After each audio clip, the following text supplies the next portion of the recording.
बिस्मिल्लाहिर्रहमानिर्रहीम। अस्सलाम वालेकुम व्यूवर्स, मैं मोहम्मद सैफ नवाज़ आज प्रिसीशन बिल्डर्स एंड डेवलपर्स के प्लेटफॉर्म से आपके लिए एक नई वीडियो लेके आ रहा हूँ। ये हमारी एक कंस्ट्रक्शन साइट है जो कि Ancholi cooperative housing society sector 24A scheme 33 के अंदर मौजूद है।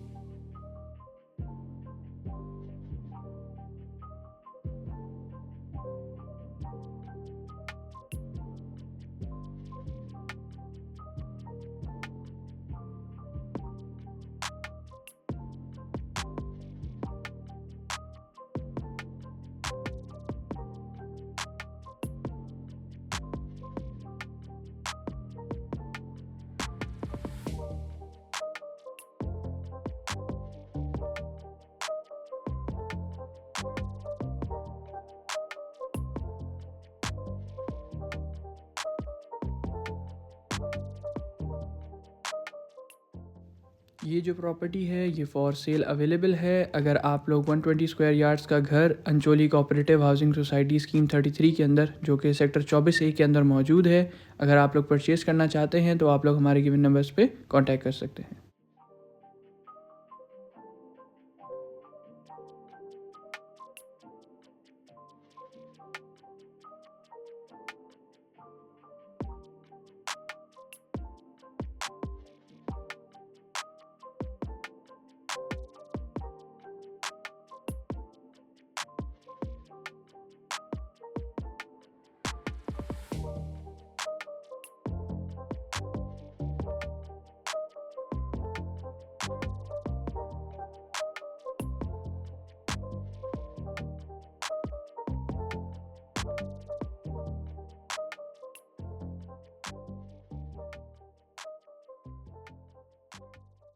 स्कीम 33 की किसी भी सोसाइटी के अंदर अगर आप लोग कोई भी प्रॉपर्टी सेल करना चाहते हैं या परचेज़ करना चाहते हैं या किसी भी सोसाइटी में किसी किस्म की कंस्ट्रक्शन के हवाले से कोई भी मालूमात हासिल करना चाहते हैं या कंस्ट्रक्शन करवाना चाहते हैं तो आप लोग हमारे गिवन नंबर्स पे कांटेक्ट कर सकते हैं।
अगर अंचोली कोऑपरेटिव हाउसिंग सोसाइटी जो कि सेक्टर 24A स्कीम 33 के अंदर मौजूद है, इसके अंदर आप लोग कोई भी प्रॉपर्टी सेल करना चाहते हैं या परचेज़ करना चाहते हैं या किसी भी किस्म की कंस्ट्रक्शन करवाना चाहते हैं तो आप लोग हमारे गिवन नंबर्स पे कांटेक्ट कर सकते हैं।